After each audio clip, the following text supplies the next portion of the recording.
ایک دفعہ کا ذکر ہے کہ ایک خوبصورت گاؤں میں دو دوست رہتے تھے۔ ایک کا نام احمد تھا اور دوسرے کا نام بلال۔ دونوں بچپن سے ساتھ کھیلتے، ساتھ پڑھتے اور ساتھ ہی جوان ہوئے تھے۔ گاؤں کے لوگ ان کی دوستی کی مثال دیتے تھے۔ اگر احمد کہیں جاتا تو بلال اس کے ساتھ ہوتا، اور اگر بلال کسی کام میں لگتا تو احمد بھی اس کا ہاتھ بٹاتا۔ احمد نرم دل، سمجھدار اور صبر والا نوجوان تھا۔ وہ دوسروں کی مدد کرنا پسند کرتا تھا اور ہر مشکل میں ہمت سے کام لیتا تھا۔ دوسری طرف بلال خوش مزاج تو تھا مگر کچھ خود غرض بھی تھا۔ وہ آسان وقت میں دوستی نبھاتا تھا مگر مشکل دیکھ کر گھبرا جاتا تھا۔ احمد اس بات کو محسوس کرتا تھا، لیکن چونکہ وہ بلال سے محبت کرتا تھا اس لیے کبھی شکایت نہ کرتا۔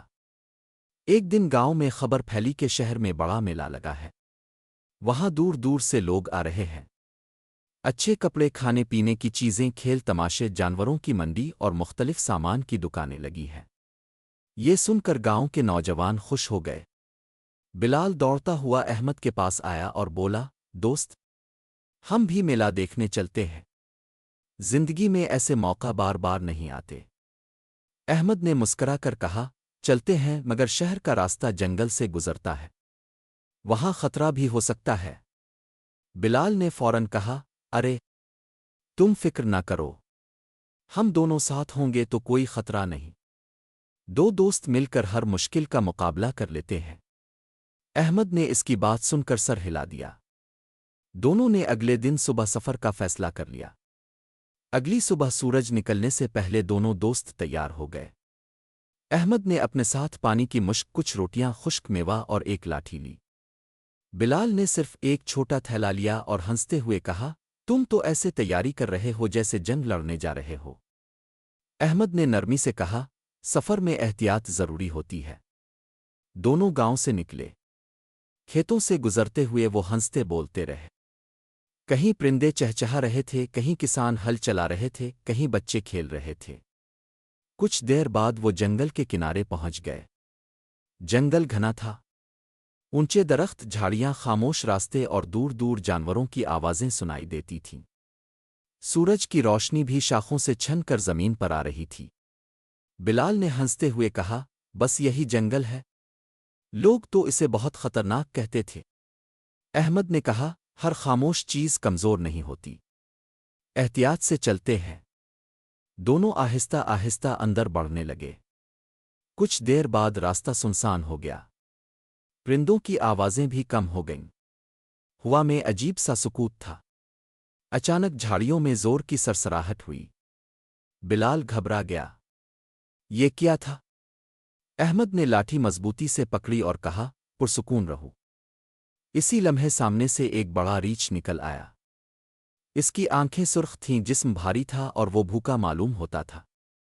دونوں دوست خوف سے ساکت ہو گئے۔ بلال نے احمد کی طرف دیکھا مگر اگلے ہی لمحے اپنی جان بچانے کے لیے قریب کے درخت کی طرف بھاگا۔ وہ تیزی سے چڑھ گیا اور اوپر جا کر بیٹھ گیا۔ احمد نے پکارا، بلال، مجھے بھی ہاتھ دو، مگر بلال نے ڈر کے مارے نیچے دیکھنا بھی مناسب نہ سمجھا۔ وہ صرف اپنی جان بچانے میں لگا رہا۔ احمد درخت پر چڑھنا نہیں جانتا تھا۔ ریچھ اب اس کے قریب آ رہا تھا۔ احمد نے فوراً سوچا کہ کیا کرے۔ اسے اپنے بزرگوں کی بات یاد آئی کہ ریچھ مردہ انسان کو اکثر نہیں چھیڑتا۔ وہ فوراً زمین پر لیٹ گیا، سانس روک لی، ہاتھ پاؤں ڈھیلے چھوڑ دیے اور اپنی آنکھیں بند کر لیں۔ ریچھ اس کے قریب آیا۔ اس نے احمد کو سونگھا، اس کے کان کے پاس منہلایا، چہرے کے قریب گھوما، پھر کچھ دیر دیکھتا رہا۔ احمد دل ہی دل میں دعا مانگتا رہا مگر ہلا نہیں۔ چند لمحوں بعد ریچھ نے اسے مردہ سمجھا اور آہستہ آہستہ وہاں سے چلا گیا۔ جب خطرہ ٹل گیا تو بلال درخت سے نیچے اترا۔ اس کے چہرے پر شرمندگی کم اور تجسس زیادہ تھا۔ وہ ہنسنے کی کوشش کرتے ہوئے بولا، دوست، میں تو اوپر سے سب دیکھ رہا تھا، تم نے بڑی عقل مندی دکھائی۔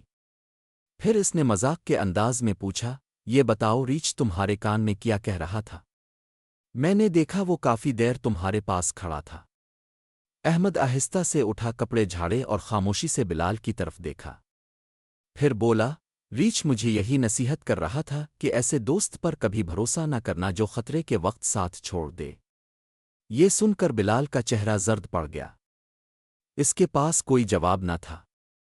دونوں کچھ دیر خاموش چلتے رہے۔ اب ان کے درمیان پہلے جیسی ہنسی مذاق نہ تھی۔ کچھ فاصلے پر ایک چشمہ آیا۔ احمد پانی پینے بیٹھ گیا۔ بلال بھی پاس آ کر بیٹھا اور دھیرے سے بولا، احمد میں ڈر گیا تھا۔ مجھے سمجھ نہیں آیا کیا کروں۔ احمد نے کہا، ڈر سب کو لگتا ہے مگر دوستی کا امتحان بھی مشکل وقت میں ہی ہوتا ہے۔ بلال نے سر جھکا لیا۔ وہ دونوں شہر تو پہنچ گئے مگر میلے کی رونق بھی ان کے دلوں میں خوشی نہ بھر سکی۔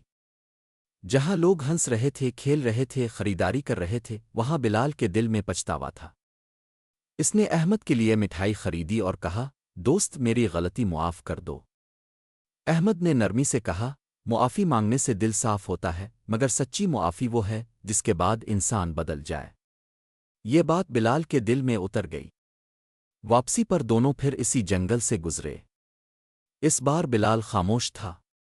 وہ ہر قدم پر احمد کے ساتھ ساتھ چل رہا تھا۔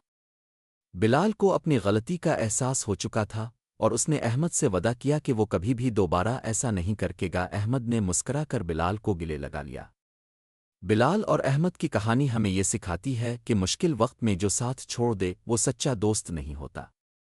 سچی دوستی وفاداری، قربانی اور ساتھ نبھانے کا نام ہے۔ غلطی مان کر خود کو بدل لینا بھی بہادری ہے۔